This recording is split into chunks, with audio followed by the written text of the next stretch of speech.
Ça fait déjà depuis quelques semaines qu'on m'a demandé une vidéo de ce type, donc j'espère qu'elle vous plaira. On va commencer par revenir en arrière et essayer de comprendre comment le club en est arrivé là.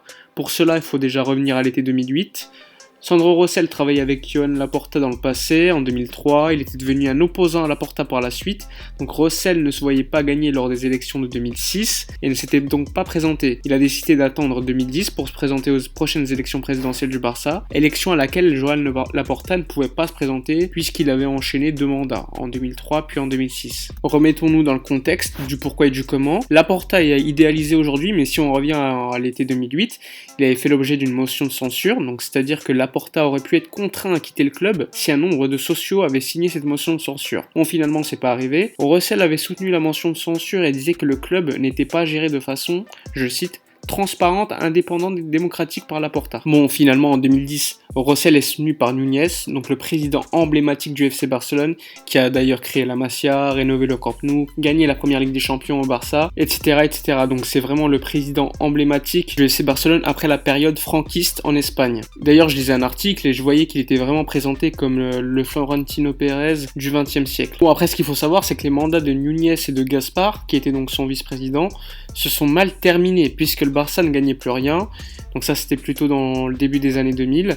Malgré tout ce qu'a fait Núñez pour le Barça, il y avait quand même un réel affrontement entre Cruyff et lui-même, donc opposition entre le Nunismo et le Cruyffismo. Finalement ensuite, Laporta arrive en 2003 comme président du FC Barcelone, on parle de succès du Cruyffismo à Barcelone pour le Nunismo. Laporta va par la suite recruter avec le soutien de Rosell, un joueur qu'on connaît tous, c'est Ronaldinho. D'ailleurs, petite anecdote, Laporta s'était mis d'accord avec United pour signer Beckham, et finalement le Real avait réussi à dévancer le Barça par la suite, qui s'est ensuite retourné vers le PSG pour signer Ronaldinho. Donc on peut quand même remercier le Real Madrid d'avoir signé Beckham, puisqu'on sait ce qui est arrivé à Beckham ensuite au Real Madrid, c'était vraiment le Real des Galactiques, il n'y a pas eu de grand succès collectif on va dire. On revient aux élections de 2010, Rosell gagne largement les élections avec 61% des votes, devant Benedito ou encore Marc Ingla qui est très connu en France, puisqu'il était le conseiller du président du LOSC. Je sais pas si c'est encore le cas aujourd'hui, mais il l'était il y a quelques années. Donc comme vous avez pu le voir, il n'y avait pas de Laporta puisqu'il avait enchaîné 2 mandats.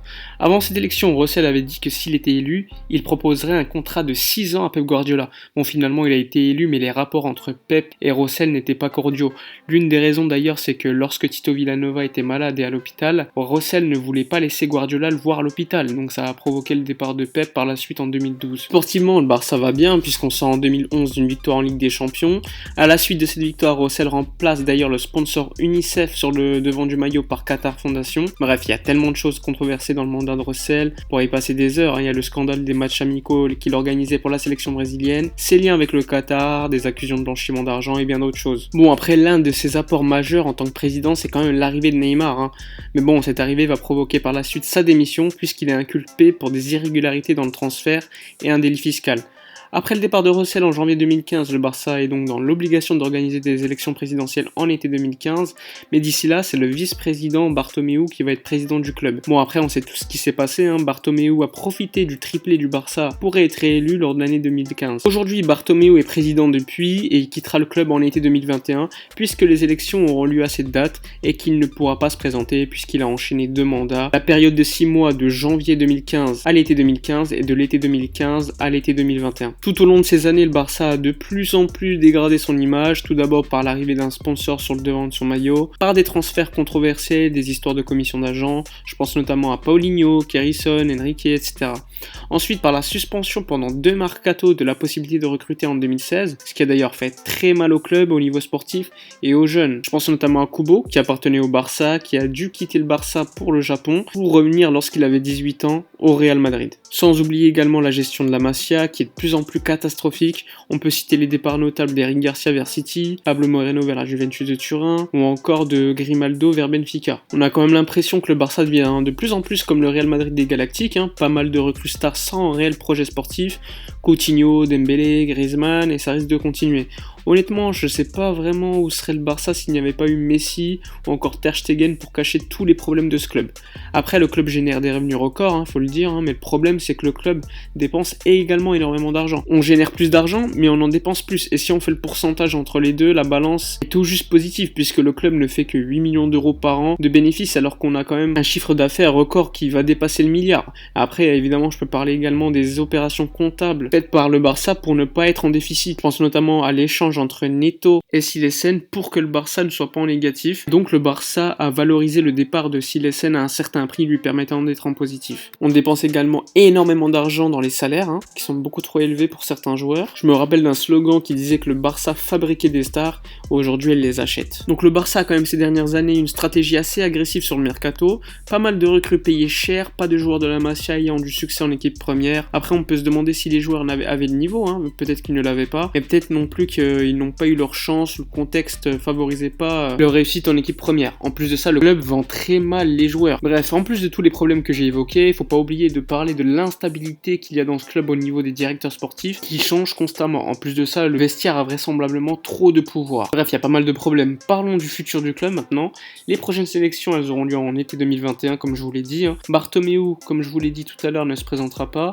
Pour le moment, les candidats seraient Victor Font, j'avais fait une vidéo où je le présentais, Émilie Rousseau, qui est lui la continuité de Bartomeu, Jordi Roche, qui est un proche de Rossel, Benedito, et enfin Joan Laporta. On peut le dire, ça risque quand même d'être globalement serré, il y a 2 candidats proches de Rossel et Bartomeu, 2 autres qui se revendiquent plutôt comme étant Crefista, c'est Victor Font et Laporta, et un autre qui est Benedito, qui est ces dernières années est peut-être le seul à avoir tout fait pour que la direction Bartomeu parte avec ses motions de censure. Je vous cache pas que pour moi, l'été 2021 sera le plus important pour le Barça ère moderne, donc il y aura la gestion de l'après-Piqué, Busquets, Messi, Suarez qui devra être préparée par des personnes compétentes qui ne doivent pas non plus ruiner le futur du club au niveau financier. Il faudra également que le club génère toujours plus d'argent pour lutter face à des clubs qui appartiennent à des États et donc qui sont beaucoup plus riches par essence par rapport au Barça. Il faudra également voir où en est le projet Espai Barça, donc avec la rénovation du Camp Nou, la construction de plusieurs structures appartenant au Barça, et comme je vous l'ai présenté dans une vidéo précédente, tout ça, ça coûte très cher. Donc d'un côté, il faudra que le Barça reste sportivement compétitif, et de l'autre, le Barça va quand même devoir dépenser énormément d'argent. On sait qu'aujourd'hui, l'argent sur le marché des transferts est quand même très important. Bref, c'est la fin de la vidéo. J'espère qu'elle vous a plu. C'est un sujet qui est quand même très important, très long à traiter. J'aurais pu faire une vidéo beaucoup plus longue, mais je voulais pas que la vidéo dure trop longtemps. Donc logiquement, j'ai probablement oublié quelques points. N'hésitez pas en commentaire de me corriger, de me dire ce que j'ai oublié. En bref, n'hésitez pas à me donner votre avis sur cette vidéo dans les commentaires, sur qui est votre candidat favori pour 2021, sur la gestion de l'après-Messi, Piqué, Busquets, Suarez et bien d'autres choses. Bon, je vous dis à bientôt pour une prochaine vidéo, mais d'ici là, portez-vous bien.